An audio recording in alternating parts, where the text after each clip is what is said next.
Hello दोस्तों, नमस्कार। Stock market share YouTube channel में आपका स्वागत है। अभी हम बात करने वाले हैं इनकॉम फार्मुलेशन लिमिटेड कंपनी की, क्योंकि इसके संदर्भ में कुछ न्यूज़ निकल के आते हुए दिखाई दे रही हैं। और वो न्यूज़ ये है कि ये जो कंपनी है अपने जो Q4 रिजल्ट की फिलहाल तैयारी शुरू करते हुए दिखाई दे रही है। तो उसे हम पूरा डिटेल से देखने वाले हैं और जानने वाले हैं कि आखिर ये जो कंपनी है अपना Q4 का रिजल्ट के संदर्भ में क्या न्यूज़ देते हुए दिखाई दी है। इसके अलावा ये जो कंपनी है ये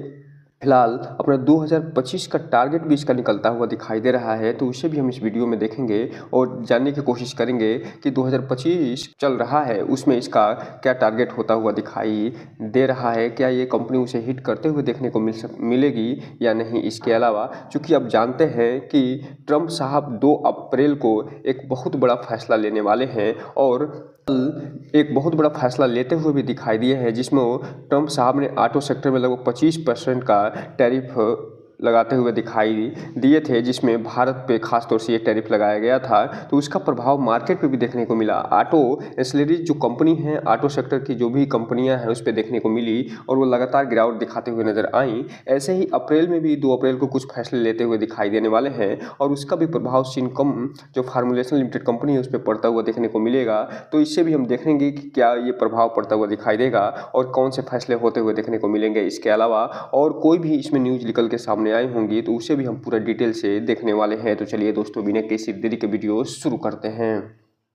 सबसे पहले अगर हम बात करें इसके चार्ट पैटर्न की, तो एक तरफ जब मार्केट बंद हुआ था फ्राइडे को, निफ्टी में लगभग 70% पॉइंट की गिरावट देखी गई और उसका प्रभाव इस कंपनी पे मिला और ये कंपनी भी लगभग 3% की गिरावट दिखाते हुए 16 रुपये 42 पैसे पे बंद होता हुआ दिखाई दे रहा है। अब वहीं पे अगर हम बात करें 5 दिन के चार्ट पैटर्न की, तो 5 दिन में ये जो कंपनी है लगभग 8% की गिरावट दिखाई है। एक महीने की बात करेंगे तो देखेंगे आप कि ये लगभग अभी भी 7% की तेजी दिखाते हुए नजर आ रही है। लेकिन जैसे ही बात करेंगे 6 महीने के चार्ट पैटर्न की, तो ये जो कंपनी है लगभग 25% की गिरावट दिखाते हुए नजर आ रही है। वहीं अगर आप बात करें टिल डेट की, तो 21% की गिरावट दिखा रही है। जबकि अब बात करेंगे 1 साल के चार्ट पैटर्न की, तो 1 साल में अब अभी भी ये कंपनी अपने शेयर होल्डरों को लगभग 40% का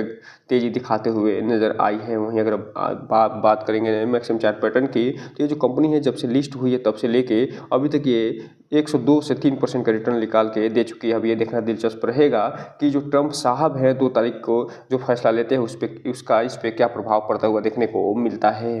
अब अगर बात करें इसमें अनाउंसमेंट या न्यूज़ की, तो यहाँ पे आप देख रहे हैं कि ये जो कंपनी है अपना जो ट्रेडिंग विंडो है फिलहाल जो क्लोज करते हुए दिखाई दे रही है। तो ये जो ट्रेडिंग विंडो है कब से क्लोज करते हुए दिखाई दे रही है और ये फिलहाल इसका क्या प्रभाव इस पर पड़ता हुआ दिखाई देगा, चलिए इसे हम डिटेल से देख लेते हैं। दोस्तों, आप यहाँ पे देख रहे हैं कि 1 अप्रैल से ये अपना ट्रेडिंग विंडो क्लोज करते हुए दिखाई दे रही है और ये फिलहाल तब खुलता हुआ दिखाई देगा ये ट्रेडिंग विंडो जब Q4 का रिजल्ट जारी होगा उसके 48 घंटे बाद। अर्थात कहने का मतलब ये है कि ये जो कंपनी है अपने प्रोमोटर और प्रोमोटर ग्रुप के साथ साथ जो अन्य कंपनी कर्मचारी और अधिकारी हैं उनके लिए फिलहाल 1 अप्रैल से जो नया वित्तीय वर्ष शुरू हो रहा है,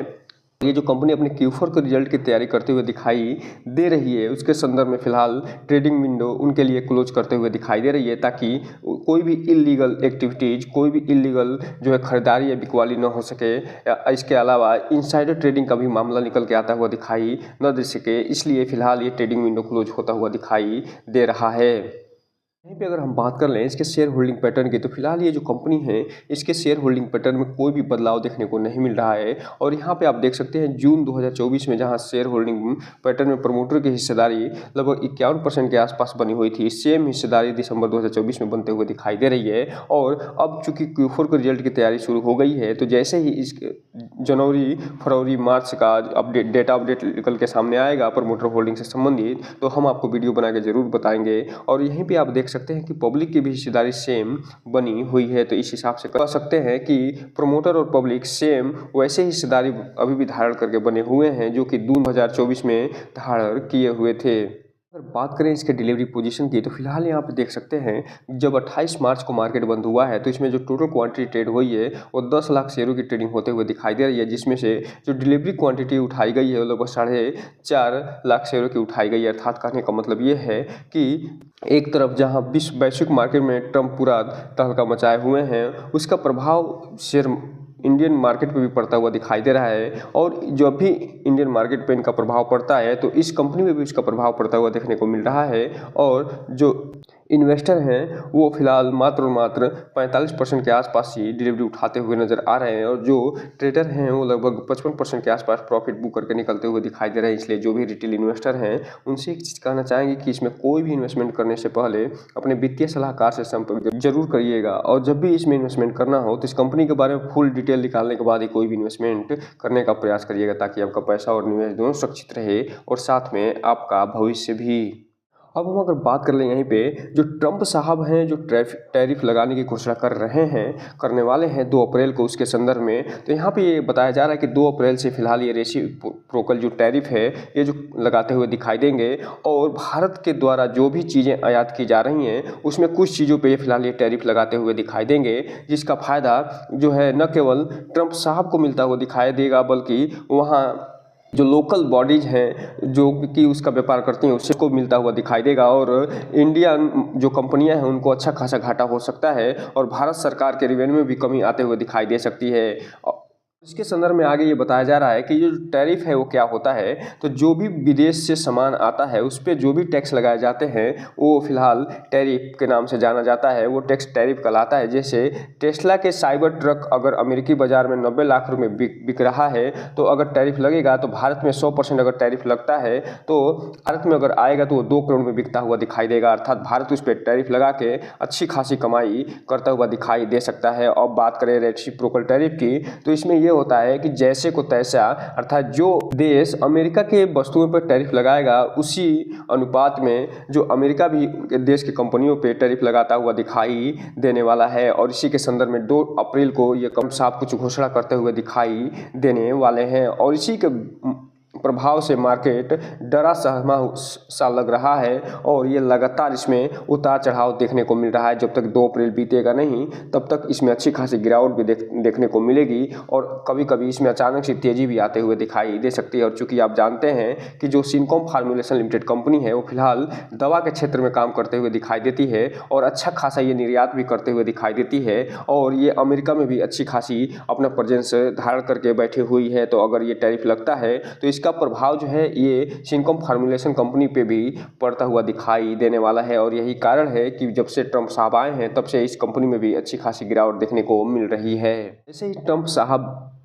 ये लगाएंगे इस पे अपना रेसिप्रोकल टैरिफ जारी करते हुए दिखाई देंगे तो यहाँ पे बताया जा रहा है कि आप देख सकते हैं कि इसमें जो एक्सपोर्ट होगा महंगा हो जाएगा। किसके संदर्भ में, जो टेक्सटाइल जो एक्सपोर्ट कंपनियां करती हैं भारत की, जो फूड प्रोडक्ट एक्सपोर्ट करती हैं, clothing, electrical machinery, James and jewellery और इसके अलावा जो इसमें ये जो कंपनी काम करती है सिनकॉम फार्मुलेशन वो उसमें फार्मास्यूटिकल और ऑटोमोबाइल्स। तो इस हिसाब से आप कह सकते हैं कि ये जो भी ये चीज़ें भारत के द्वारा अमेरिका को निर्यात की जाती हैं उस पर फिलहाल अच्छा खासा जो है प्रभाव पड़ता हुआ दिखाई देगा। इसके अलावा जो ट्रेड सरप्लस घटता हुआ दिखाई देगा, इंपोर्ट बढ़ सकता है अर्थात आयात बढ़ता हुआ दिखाई दे सकता है, क्योंकि इसके अलावा भारत का आयात बढ़ता हुआ दिखाई दे सकता है और रुपए में कमजोरी भी देखने को मिल सकती है। इसके अलावा ये जो जैसे ही रेसिप्रोकल टैरिफ लगेगा तो विदेशी निवेश भी बढ़ता